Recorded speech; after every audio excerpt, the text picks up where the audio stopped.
নমস্কার, অ্যাস্ট্রোসেক চ্যানেলে আসার জন্য সকলকে অসংখ্য ধন্যবাদ। আজ আমরা আলোচনা করব বৃষ রাশির মানুষদের এই যে 2025-এর এপ্রিল মাস তা ঠিক কিরকম আসতে চলেছে, অর্থাৎ গ্রহগত অবস্থান ঠিক কি থাকবে, আর গ্রহগত অবস্থানের উপর ভিত্তি করে আপনাদের শরীর স্বাস্থ্য, আপনাদের শিক্ষার জায়গা, কর্ম বা কেরিয়ারের জায়গা, ভাগ্য এবং ব্যবসা, এছাড়াও আপনাদের সম্পর্কের জায়গা ঠিক কিরকম থাকতে চলেছে, সেই সমস্ত কিছু সম্পর্কে কিন্তু আজ আমরা এই ভিডিওর মাধ্যমে বিস্তারিতভাবে তুলে ধরার চেষ্টা করব। তাই ভিডিওটি স্কিপ না করে সম্পূর্ণ দেখার চেষ্টা করবেন। ভিডিওটি হয়তো কেটে কেটে দেখলে কোনো গুরুত্বপূর্ণ পয়েন্ট হয়তো আপনি মিস করে যেতে পারেন, তাই চেষ্টা করবেন ভিডিওটি এখান থেকে সম্পূর্ণ মনোযোগ সহকারে শুনুন। প্রথমেই বলবো, বৃষ রাশির মানুষদের ক্ষেত্রে আজকের এই আলোচনা কিন্তু চন্দ্র রাশির উপর আধারিত এবং এটি একটি সার্বিক আলোচনা। সুতরাং আপনাদের নিজস্ব জন্মছকের সঙ্গে কিন্তু সামান্য ভিন্নতা অবশ্যই পরিলক্ষিত হবে। সর্বপ্রথম মাত্র 1 মিনিটের মধ্যে আপনাদের একটুখানি জানিয়ে দিই গ্রহদের অবস্থান সম্পর্কে। আপনাদের রাশির অধিপতি শুক্র, সে পুরো এপ্রিল মাসটি জুড়ে বিরাজমান থাকছে আপনাদের একাদশ ঘরে, এবং সেখানে দেখবেন 12 লেখা রয়েছে। 12 লেখা থাকলেও কিন্তু গোলাবেন না, ওটা আপনাদের ক্ষেত্রে কিন্তু 11th হাউস। এবং এই একই ঘরে দেখবেন আরো কিন্তু 4টি গ্রহ রয়েছে, রবি, বুধ, শনি এবং রাহু। এবং এই 5টি গ্রহ একত্রে কিন্তু আপনাদের 11th হাউসে পঞ্চগ্রহী যোগ তৈরি করছে। তবে রবি কিন্তু 14 এপ্রিল পর্যন্ত একাদশে থাকছে এবং 14 এপ্রিলের পরবর্তীতে রবি গোচর করে যাবে আপনাদের দ্বাদশ। বৃহস্পতি পুরো মাসটি জুড়ে থাকছে আপনাদের ফার্স্ট হাউসে, অর্থাৎ রাশির উপরই। মঙ্গল মাসের প্রথম 4টি দিন থাকছে আপনাদের সেকেন্ড হাউসে এবং 5th এপ্রিল মঙ্গল ট্রানজিট করে যাচ্ছে আপনাদের থার্ড হাউসে। এবং কেতু পুরো মাসটি জুড়ে থাকবে আপনাদের পঞ্চম। এই থাকছে বৃষ রাশির মানুষদের এপ্রিল মাসে গ্রহদের অবস্থান। এবার এর উপর ভিত্তি করে সর্বপ্রথম আজ আমরা আলোচনা করব আপনাদের শরীর স্বাস্থ্য সম্পর্কে। দেখুন, শরীর স্বাস্থ্য সম্পর্কে বলবো, শরীর স্বাস্থ্য কিন্তু দেখা হয়ে থাকে আমাদের ফার্স্ট হাউস থেকে। আর আপনাদের ক্ষেত্রে ফার্স্ট হাউসের লর্ড কে? শুক্র, যে কিনা একাদশে আরো 4টি গ্রহের সঙ্গে একত্রে বসে আছে এবং শুক্র কিন্তু উচ্চ অবস্থায় আছে। অর্থাৎ এই সময়কালে এপ্রিল মাসে বৃষ রাশির সমস্ত মানুষের ক্ষেত্রে বলবো শরীর স্বাস্থ্যের দিকে কিন্তু বিশেষ কোনো সমস্যা পরিলক্ষিত হবে না, কারণ বৃহস্পতিও কিন্তু আছে আবার অষ্টমেশ লগ্ন। সুতরাং কোথাও কোথাও আপনাদের মাঝে মধ্যে হয়তো হজমের সমস্যা বা গ্যাসের সমস্যা সেটা কিন্তু পরিলক্ষিত হতে পারে। অন্যদিকে বুধের সাথে রাহু একত্রে বসে আছে আপনাদের 11th হাউসে, তা কিন্তু ইন্ডিকেট করে ছোটখাটো কোনো স্কিনের সমস্যা তা কিন্তু পরিলক্ষিত হতে পারে। অর্থাৎ মোটের উপর যদি বলা হয় তবে বলবো শরীর স্বাস্থ্য কিন্তু এপ্রিল মাসে আপনাদের যথেষ্ট ভালো থাকবে। শরীর স্বাস্থ্য নিয়ে কিন্তু বিশেষ কোনো চিন্তার কারণ অন্তত আমি দেখতে পাচ্ছি। শিক্ষার ক্ষেত্রটা বলবো, শিক্ষার ক্ষেত্র দেখা হয়ে থাকে 5th হাউস থেকে।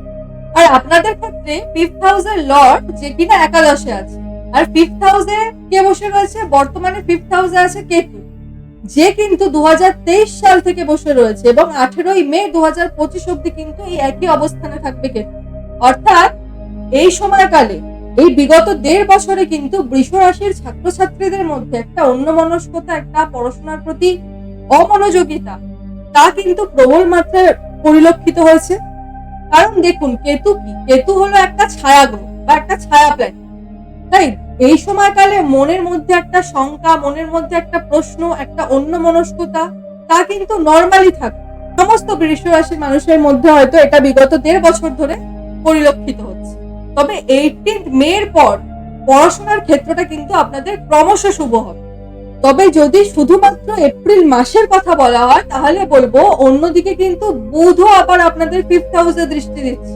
সুতরাং অন্তত এই মাসটা কিন্তু বলা যেতেই পারে বৃষ রাশির মানুষদের ক্ষেত্রে 60 to 70% পড়াশোনার ক্ষেত্রটা কিন্তু মোটামুটি ভাবে ভালো থাকবে, কারণ বুধের দৃষ্টি থাকছে আপনাদের পঞ্চম ঘর, আর পঞ্চম ঘর থেকেই তো দেখা হয়ে থাকে শিক্ষার জায়গাটা। অর্থাৎ এই সময়কালে যারা বিভিন্নভাবে প্রাথমিক শিক্ষা বা উচ্চ শিক্ষা উভয় ক্ষেত্রেই জড়িত রয়েছে তাদের ক্ষেত্রে কিন্তু বিগত কয়েক মাসের তুলনায় কিন্তু এই মাসটা যথেষ্ট ভালো যেতে দেখা যাবে। এই সময়কালে যারা গভর্নমেন্ট এক্সামের জন্য তৈরি হচ্ছে বা বিভিন্নভাবে গভর্নমেন্ট কোনো কম্পিটিটিভ এক্সামে আপনারা পরীক্ষা দিতে চাইছেন এবং সেই এক্সাম যদি আপনাদের 14 এপ্রিলের পরে থাকে, সেক্ষেত্রে বলবো সফলতার হারটা কিন্তু বেশি মাত্রায় থাকবে, কারণ রবি আপনাদের উচ্চ অবস্থানে চলে আসবে। 14ই এপ্রিলের পরবর্তীতে রবি চলে আসবে আপনাদের উচ্চ স্থানে, অর্থাৎ গভর্নমেন্ট জনিত যে কোনো কাজে কিন্তু একটা সাকসেস রেট বাড়বে। প্রেমের সম্পর্কের ক্ষেত্রে বলবো, প্রেমের জায়গাটাও কিন্তু দেখা হয়ে থাকে আমাদের এই 5th হাউস থেকে, যেখানে বর্তমানে কেতু আছে, আমি একটু আগেও বললাম, এবং 1st হাউসের লর্ড কে শুক্র এবং 5th হাউসের লর্ড কে বুধ। এরা একে অপরের সঙ্গে কিন্তু এই মাসে একটা জুতি করে রয়েছে এপ্রিল মাসে। অর্থাৎ প্রেমের সম্পর্কের ক্ষেত্রে যদি বলা হয়, এই এপ্রিল মাস কিন্তু বৃষ রাশির সমস্ত জাতক জাতিকাদের ক্ষেত্রে দুর্দান্ত যাবে। এই মাসে সম্পর্কের প্রতি যেমন রোমান্টিকতা থাকবে, তার সাথে সাথে একে অপরের সাথে একটা আন্ডারস্ট্যান্ডিং, একে অপরের সাথে মনের মিল, তাও কিন্তু বাড়তে লক্ষিত হবে। এবার যদি বৈবাহিক সম্পর্কের জায়গা বলা হয়, তাহলে বলবো বৈবাহিক সম্পর্কটাও কিন্তু দেখা হয়ে থাকে আপনাদের 7th হাউস থেকে। আর আপনাদের 7th হাউসের লর্ড যে কিনা 3rd হাউসে বসে রয়েছে, অর্থাৎ বৈবাহিক সম্পর্কের ক্ষেত্রেও এই মাস কিন্তু অত্যন্ত ভালো থাকবে। তবে আপনার লাইফ পার্টনারের মাঝে মধ্যে কিন্তু একটা মুড সুইংস হতে পারে, এবং 5th এপ্রিলের পর যে কোনো জায়গায় একটা ভ্রমণ আপনাদের কিন্তু থাকছে, আপনার বা আপনার লাইফ পার্টনারের, এবং 22শে এপ্রিল পর্যন্ত কিন্তু আপনাদের একটা ভ্রমণের যোগ থাকবে, এবং মুড সুইংসটাও কিন্তু থাকবে 22শে এপ্রিল পর্যন্ত। এবং বৃহস্পতি কিন্তু আপনাদের আবার অন্যদিকে পূর্ণ দৃষ্টি দিয়ে দেখছে আপনাদের 7th হাউস, অর্থাৎ বৈবাহিক সম্পর্কের জায়গায় কিন্তু এই মাস অত্যন্ত শুভ। যদি বলা হয় এক কথায় কিন্তু যথেষ্ট একটা সুখময় সময় কিন্তু আপনারা একে অপরের সঙ্গে অতিবাহিত করতে পারবেন। এরপর বলবো আপনাদের ভাগ্য। ভাগ্যর ক্ষেত্রটা দেখা হয়ে থাকে আমাদের 9th হাউস থেকে, আর আপনাদের ভাগ্যস্থানের লর্ড কে শনি, যে কিনা 11th হাউসে বসে রয়েছে। আর এই 11th হাউসকে কিন্তু লাভ ভাবের ঘরও বলা হয়ে থাকে। অন্যদিকে এই যে এপ্রিলে না তো আপনাদের শনির ঢাইয়া আছে এখন, না তো আপনাদের শনির 7.5 আছে, এবং লাভ ভাবে 5টি গ্রহ একত্রে, অর্থাৎ এই মাস বৃষ রাশির মানুষদের ক্ষেত্রে ভাগ্যের দিক থেকে কিন্তু এক কথায় যদি বলা হয় জ্যাকপটের থেকে কিন্তু কিছু কম না। এই মাসে আকস্মিক ভাবে একটা অর্থ লাভের সম্ভাবনা থাকছে, সাথে সাথে ডেইলি ইনকাম প্রসারের রাস্তাও কিন্তু খুলতে দেখা যাবে।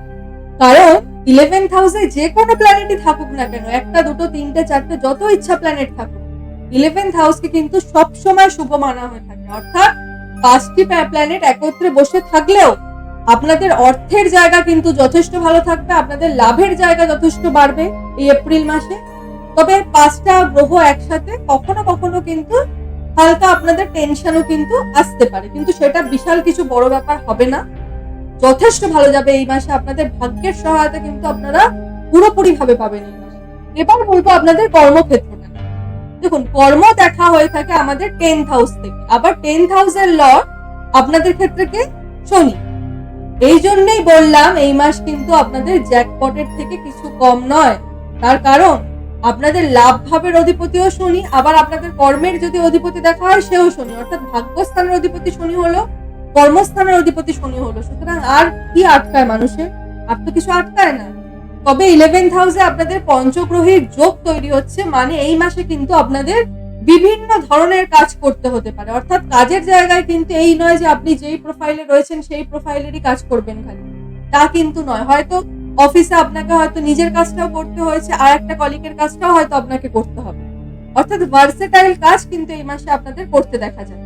এই মাসে আপনাদের একটা রেসপন্সিবিলিটি বৃদ্ধি পাবে, সাথে সাথে এই মাসে কিন্তু আপনি অন্য কারোর দ্বারা হেল্প পেতে পারেন, এবং আপনি অন্য কাউকে হেল্পও কিন্তু করতে পারেন, এই জায়গাও কিন্তু তৈরি। সুতরাং মোটামুটি ভাবে যদি বলা হয়, এই এপ্রিল মাসে কিন্তু কর্মের ক্ষেত্রে বৃষ রাশির সমস্ত মানুষদের মন মানসিকতা কিন্তু যথেষ্ট পজিটিভ থাকতে চলেছে। কর্মের জায়গায় আপনার সুনাম বৃদ্ধি পাবে, আপনার অ্যাচিভমেন্টের সাথে সাথে প্রমোশনের যোগও কিন্তু এই মাসে থাকছে, অর্থাৎ প্রমোশনের ক্ষেত্রেও কিন্তু এই মাসটা অত্যন্ত লাকি। বিশেষত বলবো 14ই এপ্রিলের পর কিন্তু আপনার লাক বিশেষভাবে আপনাকে সমর্থন করবে। ব্যবসার ক্ষেত্রে যদি বলা হয়, তবে বলবো ব্যবসার ক্ষেত্রে কিন্তু এই মাসে সম্প্রসারণের কথা আপনি ভাবতে পারেন, যে ব্যবসাটা আপনাকে বাড়াতে হবে, বা ব্যবসায় আপনি নতুন নতুন আইটেম অ্যাড অন করতে পারেন। ব্যবসার আপনার দৈনিক ইনকাম নিঃসন্দেহে বৃদ্ধি পাবে এই মাসে, নতুন নতুন কাস্টমার আপনার সাথে জুড়বে। এছাড়া ব্যবসা সম্পর্কিত ভ্রমণও কিন্তু এই মাসে পরিলক্ষিত হতে পারে। তবে মঙ্গল আপনাদের 3rd হাউসে নিজ অবস্থায় থাকছে, সেক্ষেত্রে বলবো কোথাও কোথাও কিন্তু ব্যবসার জায়গায় কখনো কখনো টেনশনটাও কিন্তু দেখা যাবে। এবং আপনাদের ক্ষেত্রে উপদেশ দেব, যারা ব্যবসায়ীরা রয়েছেন তাদের ক্ষেত্রে কর্মচারীদের সঙ্গে কিন্তু যতটা পারবেন বাক বিবাদ এড়িয়ে চলবেন। এবং আপনাদের জন্য কিন্তু এই বাক বিবাদ এড়িয়ে চলাটাই ভালো, কারণ এই মাসে কিন্তু আর্থিক দিক আপনাদের যথেষ্ট ভালো থাকবে। তাই ছোটখাটো কোনো ঝুট ঝামেলা অহেতুক কিন্তু জড়াবেন।